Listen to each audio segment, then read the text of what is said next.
ಅವರೆಲ್ಲ ಪ್ರತಿನಿತ್ಯ ಆಟೋ ಓಡಿಸಿ ಬಂದ ಹಣದಲ್ಲಿ ಬದುಕಿನ ಬಂಡಿ ಸಾಗಿಸ್ತಾರೆ. ಒಂದಿಷ್ಟು ದುಡಿಮೆಯಾಗಲಿ ಎಂದು ಸಂಚಾರಿ ನಿಯಮ ಉಲ್ಲಂಘಿಸಿ ತಮ್ಮ ಆಟೋಗಳಿಗೆ ಎಕ್ಸ್ಟ್ರಾ ಫಿಟ್ಟಿಂಗ್ ಮಾಡಿಸಿಕೊಂಡು ಆಟೋ ಓಡಿಸ್ತಾರೆ.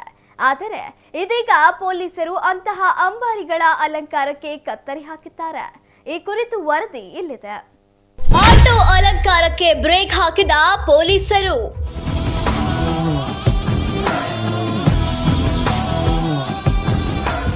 ಆಟೋಗಳಲ್ಲಿದ್ದ ಡಕ್ ಫುಟ್ ರೆಸ್ಟ್ ತೆರವು ಮಾಡಿದ ಪೊಲೀಸರು.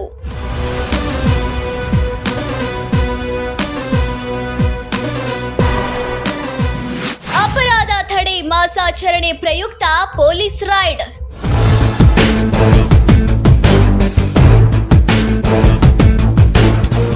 ಹೀಗೆ ಸಾಲಾಗಿ ನಿಂತಿರುವ ಆಟೋಗಳು. ಆಟೋದಲ್ಲಿ ಅಳವಡಿಸಿದ್ದ ಎಕ್ಸ್ಟ್ರಾ ಫಿಟ್ಟಿಂಗ್ಗಳನ್ನು ತೆರವು ಮಾಡುತ್ತಿರುವ ಪೊಲೀಸರು. ಈ ದೃಶ್ಯ ಕಂಡು ಬಂದಿದ್ದು ದಾವಣಗೆರೆಯ ಜಿಲ್ಲಾ ಸಶಸ್ತ್ರ ಮೀಸಲು ಪಡೆ ಮೈದಾನದಲ್ಲಿ. ಇನ್ನು ಮುಂದೆ ಆತರ ಮಾಡತಕ್ಕದ್ದಲ್ಲ. ಆತರ ಸೀಟ್ ಇದ್ದವರು ದಯಮಾಡಿ ಅದನ್ನ ಬದಲಾಯಿಸಿಕೊಳ್ಳಿ.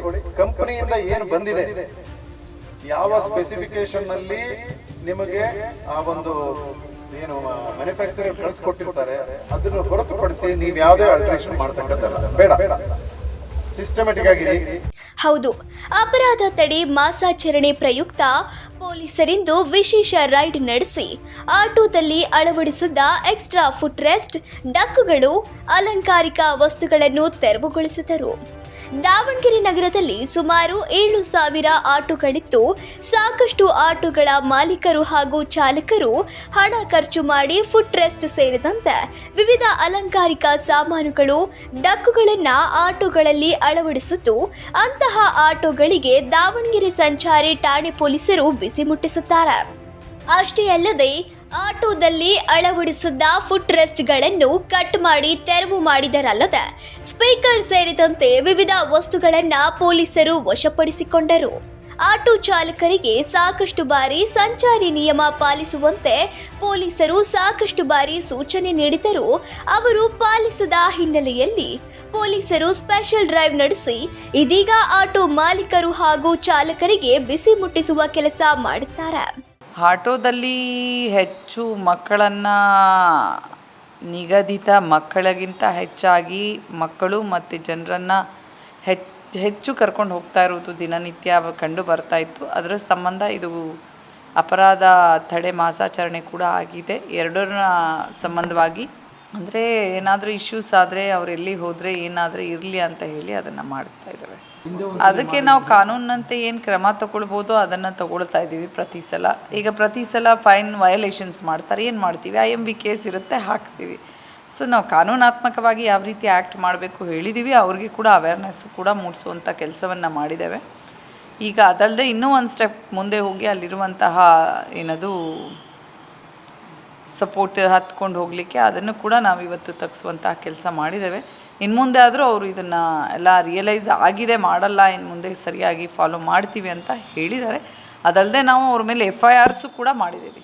ಜಿಲ್ಲಾ ಸಶಸ್ತ್ರ ಮೀಸಲು ಪಡೆ ಮೈದಾನದಲ್ಲಿ 300ಕ್ಕೂ ಹೆಚ್ಚು ಆಟೋಗಳನ್ನು ವಿಶೇಷ ರೈಡ್ ನಡೆಸಿ ಕರೆತಂದ ಪೊಲೀಸರು ಅವರ ಬಳಿ DL, FC ಸೇರಿದಂತೆ ಆಟೋಗಳ ದಾಖಲೆ ಪರಿಶೀಲನೆ ನಡೆಸಿದರು.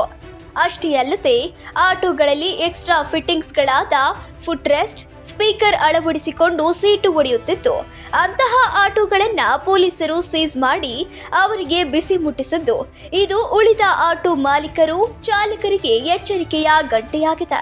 ಇವತ್ತು ನಾವು ದಾವಣಗೆರೆ ನಗರದಲ್ಲಿ ಆಟೋ ರಿಕ್ಷಾದ ಒಂದು ಪೊಲೀಸ್ ಮತ್ತು RTO ಕಡೆಯಿಂದ ಒಂದು ಕಾರ್ಯಾಚರಣೆ ಮಾಡಿ ಈ ಮುಂದಿನ ದಿನಗಳು ಇತ್ತೀಚೆಗೆ ಏನಾಗ್ತಾಯಿತ್ತು ಅಂದರೆ ದಾವಣಗೆರೆ ತುಂಬ ಔದ್ಯೋಗಿಕವಾಗಿ ಅಭಿವೃದ್ಧಿ ಹೊಂದ್ತಾ ಇದೆ. ಈ ಸಮಯದಲ್ಲಿ ಕೆಲವು ಆಟೋದವರು ಹೆಚ್ಚಿನ ಜನ ತಗೊಂಡು ಹೋಗೋದು, ಈ ಥರದ್ದೆಲ್ಲ ವೈಲೇಷನ್ ಜಾಸ್ತಿ ಇತ್ತು. ಅವನ್ನೆಲ್ಲನೂ ನಿಯಂತ್ರಣ ಮಾಡಲು ಇವತ್ತೊಂದು ಕಾರ್ಯಾಚರಣೆ ನಡೆಸಿದ್ವು. ಈ ಕಾರ್ಯಾಚರಣೆಯಲ್ಲಿ ಆಟೋಗಳಿಗೆ ಯೂನಿಕ್ ನಂಬರನ್ನು ಕೊಡ್ತಾಯಿದ್ದೀವಿ. ಏನಾಗುತ್ತೆ ಅಂದರೆ ಈ ಕೆಲವು ನಗರಗಳಲ್ಲಿ ಈ ಆಯಾ ನಗರಕ್ಕೆ ಸಂಬಂಧಪಟ್ಟಂತೆ ಒಂದು ನಂಬರ್ ಕೊಟ್ಬಿಟ್ಟು ಆ ಆಟೋನ ಐಡೆಂಟಿಫೈ ಮಾಡಲಿಕ್ಕೆ ಅನುಕೂಲ ಆಗುತ್ತೆ. ಈಗ ಇಲ್ಲಿ ಸೇರ್ಕೊಂಡು ಈ ಥರ ಮಾಡ್ತಿರೋದು ಉದ್ದೇಶ ಏನಪ್ಪ ಅಂದರೆ ಸಾರಿಗೆ ಇಲಾಖೆಯವರು, ನಮ್ಮ ಟ್ರಾಫಿಕ್ ಪೊಲೀಸರು ಹಾಗೂ ಮತ್ತು ಈಗ ಇಲ್ಲಿರ್ತಕ್ಕಂಥ ಸಿಬ್ಬಂದಿಯವರೆಲ್ಲ ಸೇರಿ ಇಲ್ಲಿ ದಾವಣಗೆರೆ ಏನಾಗ್ಬಿಟ್ಟು ದಾವಣಗೆರೆ ಪರ್ಮಿಟ್ ಬಿಟ್ಟು ಅದರ ಪರ್ಮಿಟ್ ಆಟೋಗಳು ಜಾಸ್ತಿ ಓಡ್ತಿರೋದ್ರಿಂದ ಗಮನಕ್ಕೆ ಬಂದಿರೋದ್ರಿಂದ ಈ ದಾವಣಗೆರೆಗೆ ಇರ್ತಕ್ಕಂಥ ಆಟೋಗಳಿಗೆ ಈ ಟ್ರಾಫಿಕ್ನವರು ಮತ್ತು ಪೊಲೀಸರೆಲ್ಲ ಸೇರ್ಕೊಂಡು ಒಂದು ಸೀರಿಯಲ್ ನಂಬರ್ ಕೊಡ್ತಾ ಇದ್ದಾರೆ.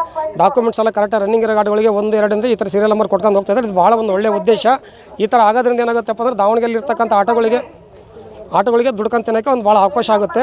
ಇದು ಮಾಡ್ತಿರೋದು ಪೊಲೀಸರು ಹಾಗೂ RTO ಇಲಾಖೆ ಇದು ಮಾಡ್ತಿರೋದ್ರಿಂದ ನಮ್ಮೆಲ್ಲ ಆಟೋ ಚಾಲಕರ ಪರವಾಗಿ ನಾವು ಇಲಾಖೆಗಳಿಗೆ ಒಂದು ಧನ್ಯವಾದಗಳನ್ನು ತಿಳಿಸೋಕೆ ಇಷ್ಟಪಡ್ತಿದ್ದೀನಿ. ಒಟ್ಟಿನಲ್ಲಿ ಸಂಚಾರಿ ನಿಯಮ ಪಾಲಿಸದ ಆಟೋ ಮಾಲೀಕರು, ಚಾಲಕರಿಗೆ ಪೊಲೀಸರು ಬಿಸಿ ಮುಟ್ಟಿಸುವ ಕೆಲಸ ಮಾಡಿತ್ತು. ಇನ್ನಾದರೂ ಆಟೋ ಚಾಲಕರು, ಮಾಲೀಕರು ಎಚ್ಚೆತ್ತುಕೊಳ್ತಾರಾ ಎಂಬುದನ್ನು ಕಾದು ನೋಡಬೇಕಿದೆ.